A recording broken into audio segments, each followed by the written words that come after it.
Hello दोस्तों, नमस्कार। स्वागत है आपका फिर से नई वीडियो में। दोस्तों आज की वीडियो में हम दिखाएंगे दोस्तों सामाजिक करण की परिभाषा दीजिए। और दोस्तों अथवा प्रश्न है कि दोस्तों सामाजिक करण की प्रक्रिया के विभिन्न स्तरों को समझाइए।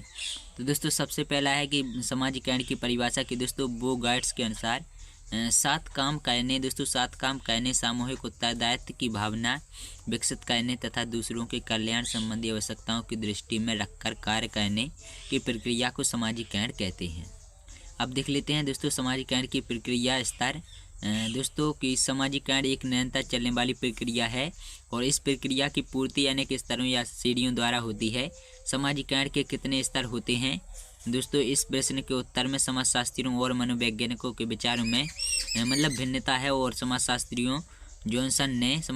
जॉनसन ने सामाजिकरण की प्रक्रिया को निम्न 4 स्तरों में विभाजित किया है। तो उनमें स्तरों में से सबसे पहला स्तर है कि दोस्तों मौखिक अवस्था। दोस्तों बच्चे के सामाजिकरण की यह पहली अवस्था है। दोस्तों यह अवस्था में बच्चे की संपूर्ण आवश्यकताएं शारीरिक तथा मौखिक होती हैं। भूख प्यास सर्दी गर्मी की अनुभूति हुई उसकी प्रमुख समस्याएं होती हैं। दोस्तों बच्चा अपनी माँ के अतिरिक्त और किसी को नहीं जानता। बच्चे का माँ के साथ शारीरिक संपर्क, आनंद की अनुभूति, भूख और उस पर नियंत्रण, प्रसन्नता आदि क्रियाओं का विकास इसी अवस्था में होता है। इस अवस्था में बच्चे की क्रिया संबंधी विचारों का प्रस्फुरण हो जाता है और दोस्तों यह अवस्था 1-1.5 वर्ष तक रहती है। दोस्तों अब आती है शैशव अवस्था।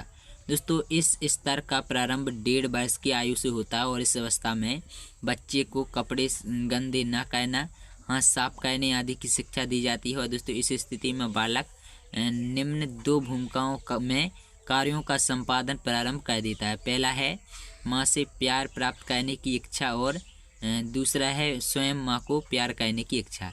तो चलिए दोस्तों देखते हैं आगे। तो दोस्तों इस आयु में बच्चा परिवार की संस्कृति और मूल्यों का आदर करना सीख जाता है और उसमें अनुकरण की प्रवृत्ति विकसित होने लगती है।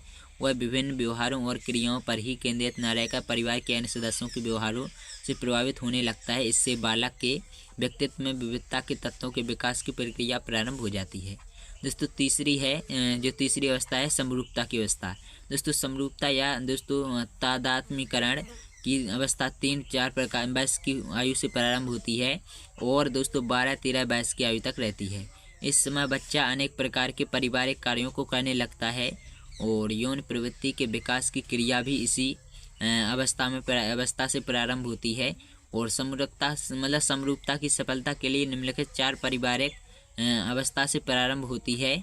और दोस्तों समरूपता की सफलता के लिए निम्नलिखित 4 पारिवारिक परिस्थितियों का स्थान महत्वपूर्ण है। सबसे पहला है यदि पुत्री को माँ का और पुत्र को पिता का पूरा स्नेह मिलता हो। और दूसरा है कि बच्चा जिस सदस्य को आदर्श मानता है उसे बालक के संबंध घनिष्ठ हों।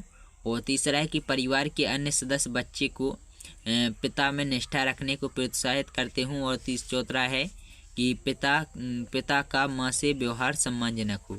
उपरोक्त दशाएं बच्चे को निराशा से बचाती हैं तथा उसे भावनात्मक सुरक्षा प्रदान करती हैं और यह भावनात्मक सुरक्षा सामाजिकरण का आधार है।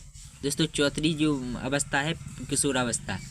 दोस्तों किशोरावस्था यौवन के प्रथम चरण से प्रारंभ होती है और किशोरावस्था में दोस्तों किशोरावस्था बच्चे में तनाव की स्थिति को जन्म देती है। तनाव की स्थिति के लिए निम्न विरोधी परिस्थितियां उत्तरदायी होती हैं। सबसे पहला है कि किशोरावस्था अधिक स्वतंत्रता की मांग करती है जबकि परिवार एवं समूह उसके व्यवहारों पर नियंत्रण लगाने का प्रयास करता है। दूसरा है किशोरावस्था में बालक से अपने बारे में स्वयं निर्णय की आशा की जाती है जबकि सांस्कृतिक मूल्यों की शिक्षा देकर उसके मस्तिष्क में तनाव की स्थिति को विकसित कर दिया जाता है।